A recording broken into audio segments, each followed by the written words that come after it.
بسم اللہ الرحمن الرحیم۔ ابو جہل کا اصل نام عمر بن ہشام اور کنیت ابو الحکم تھی، جس کی وجہ سے وہ عرب میں ابو الحکم کے نام سے جانا جاتا تھا۔ رشتے میں حضرت عمر رضی اللہ تعالیٰ عنہ کا ماموں اور اسلام کے عظیم سپہ سالار حضرت خالد بن ولید رضی اللہ تعالیٰ عنہ کا چچا تھا۔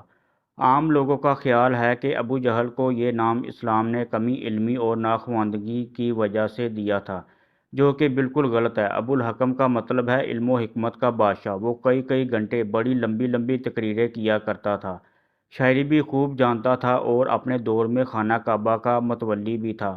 میلے اور محفلیں کروایا کرتا تھا اور خانہ کعبہ کی تعمیر و توسیع میں بھی بڑھ چڑھ کر حصہ لیتا تھا۔ عرب کے لوگ دور دراز علاقوں سے لمبی مسافتیں طے کر کے اس کی تقریر سننے آیا کرتے۔ ایک دن خانہ کعبہ کی دیوار سے ٹیک لگا کر بیٹھا تھا کہ ایک سیدھے سادے دیہاتی کا وہاں سے گزر ہوا، جس نے کہا کہ صاحب، اگر اجازت ہو تو ایک بات پوچھوں، مگر آپ وعدہ کریں کہ سچ بولیں گے اور میرے سوال کے جواب میں کوئی ڈنڈی نہیں ماریں گے۔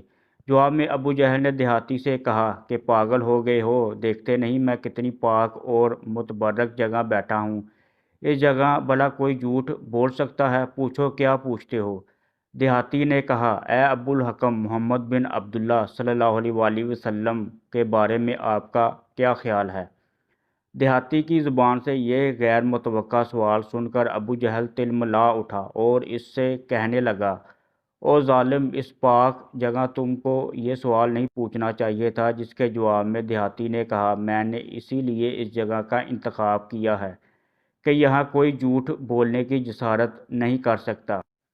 حیرانگی اور پریشانی کے اثار اس کے چہرے پر عیاں ہو گئے اور بڑھائی ہوئی آواز کے ساتھ دیہاتی سے کہا، سن، آسمانوں کے رب کی قسم، اس نیلی چھت کے نیچے اور اللہ کی اس زمین پر محمد ابن عبداللہ صلی اللہ علیہ وآلہ وسلم جیسا سچا اور راست باز آج تک نہ پیدا ہوا ہے نہ ہوگا۔ وہ خود بھی سچا، اس کی نبوت بھی سچی، اس کا دین بھی سچا ہے اور چشم فلک نے اس جیسا صادق اور امین آج تک نہیں دیکھا۔ دیہاتی نے حیران ہو کر کہا، جناب، اگر ایسی بات ہے تو کیوں نہ چل کر ان کی بیعت کر لی جائے اور جو دعوت وہ دے رہے ہیں اسے قبول کر لیا جائے۔ جس کے جواب میں ابو الحکم نے وہ بات کہی جس نے اسے ابو جہل بنا دیا۔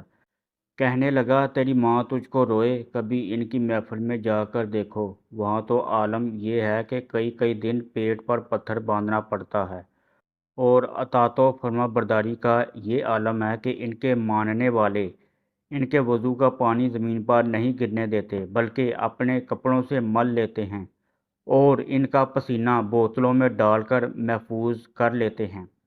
ان کی محفل میں آقا و غلام کی بھی کوئی تمیز نہیں، سب برابر سمجھے جاتے ہیں، جبکہ تم کو معلوم ہے میں قریش کا ایک مانا اور جانا ہوا سردار ہوں۔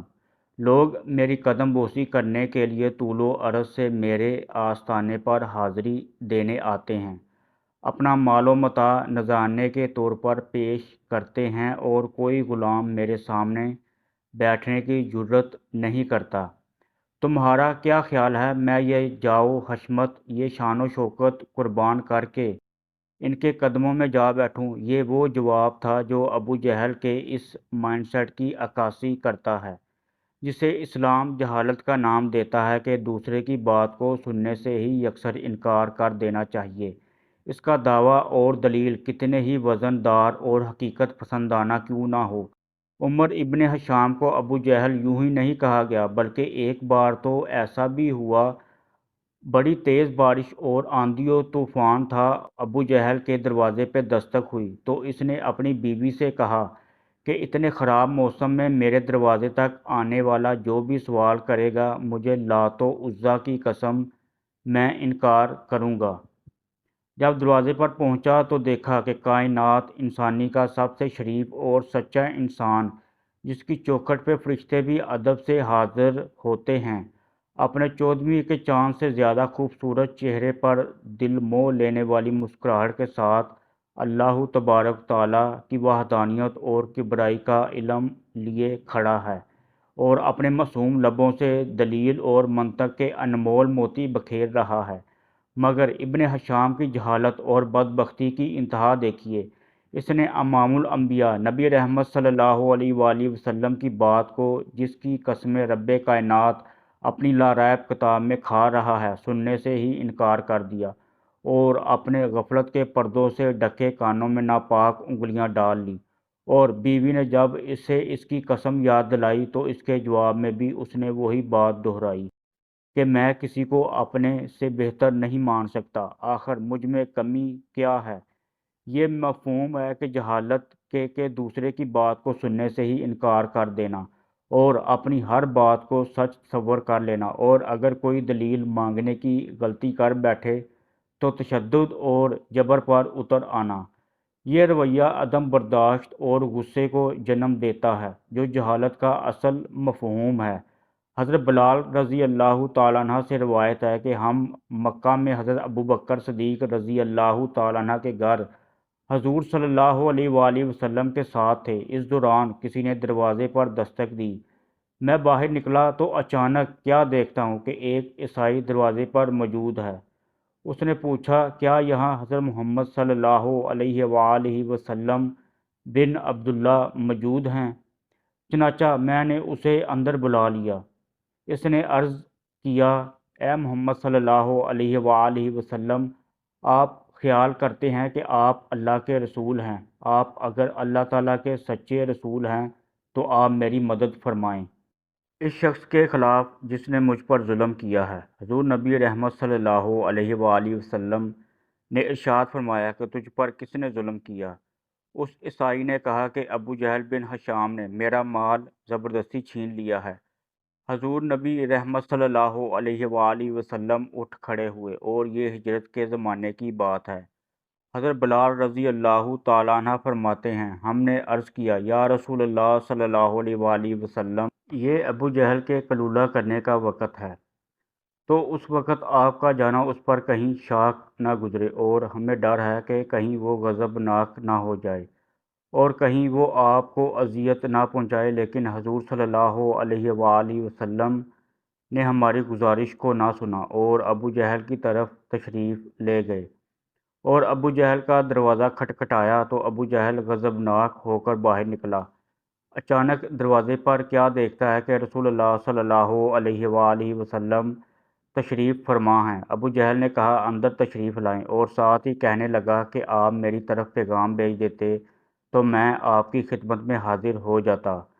حضور صلی اللہ علیہ وآلہ وسلم نے ارشاد فرمایا کہ تو نے اس عیسائی کا جو مال لیا ہے تو اس کا وہ مال فوراً واپس کرو۔ ابو جہل نے کہا کہ کیا آپ اس کام کے لیے تشریف فرما ہوئے؟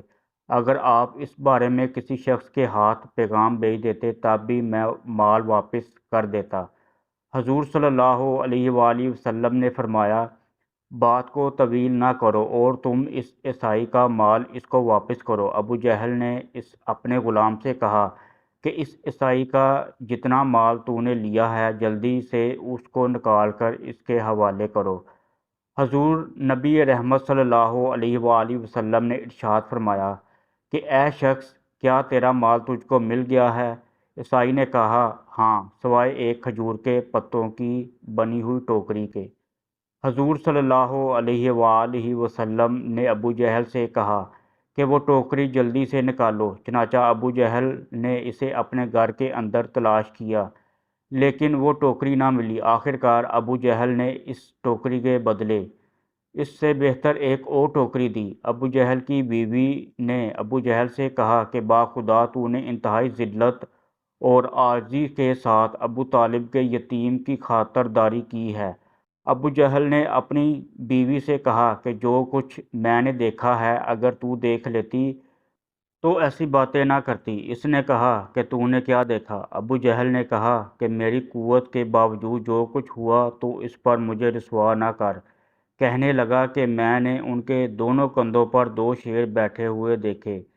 جب بھی میں ارادہ کرتا کہ کہوں کہ میں مال واپس نہیں کرتا تو قریب تھا کہ وہ دونوں مجھے پھاڑ کھاتے۔ اس ڈر کے مارے میں نے ان کی عزت کی۔ حضرت بلال رضی اللہ تعالیٰ عنہ نے فرمایا کہ جب عیسائی نے وہ سارا منظر دیکھا جو منظر ابو جہل دیکھ چکا تھا تو اس نے زبان حال سے کہا کہ اے محمد صلی اللہ علیہ وآلہ وسلم، آپ اللہ کے سچے رسول ہیں اور آپ کا دین برحق ہے۔ چنانچہ اس نے اسلام قبول کر لیا، اور اس کا اسلام کو قبول کرنا ایک مظلوم کی مدد کرنے کی برکت سے تھا۔